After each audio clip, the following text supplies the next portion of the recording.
Bonjour tout le monde et bienvenue dans cette courte explication. Aujourd'hui, on regarde ensemble comment est bâti un texte informatif. Des fois, lire un texte bourré de faits, ça peut paraître lourd et un peu intimidant.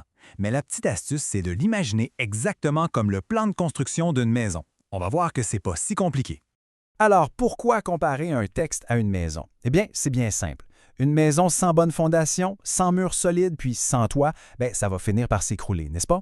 C'est en plein la même affaire pour un texte informatif. Ça prend absolument une base solide pour que toutes les informations tiennent debout et soient super claires à lire. Voici le plan de match. C'est divisé en 3 grandes étapes.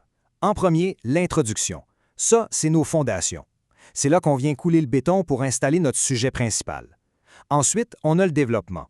Ça représente les murs et les différentes pièces de la maison. C'est vraiment là qu'on bâtit l'explication.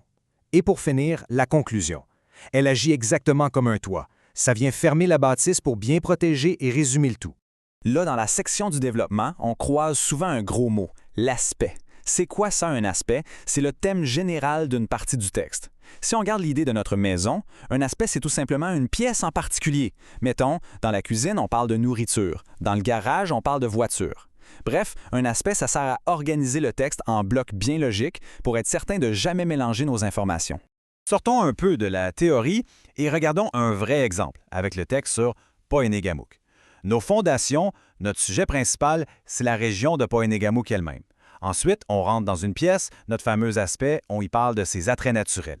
Et en plein milieu de cette pièce-là, on tombe sur l'idée principale, le cœur du message, le grand lac de 9 km.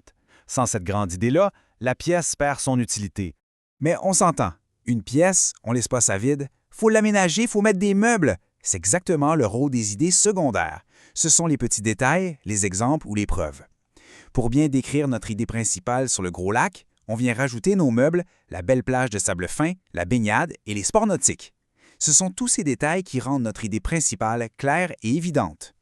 Et pour finir, la job d'une construction, ça prend un toit, la conclusion. Si on regarde la vraie fin de notre texte, ça dit « En conclusion, Poenegamook est bien plus qu'une simple étape sur la route, c'est un véritable sanctuaire pour les amoureux du paysage québécois. Ce beau toit-là, il vient tout résumer solidement et nous laisse sur une pensée forte. » Et voilà, c'est comme ça qu'on bâtit un texte informatif. Maintenant qu'on a le plan en main, quel genre de maison fascinante va-t-on visiter à la prochaine lecture?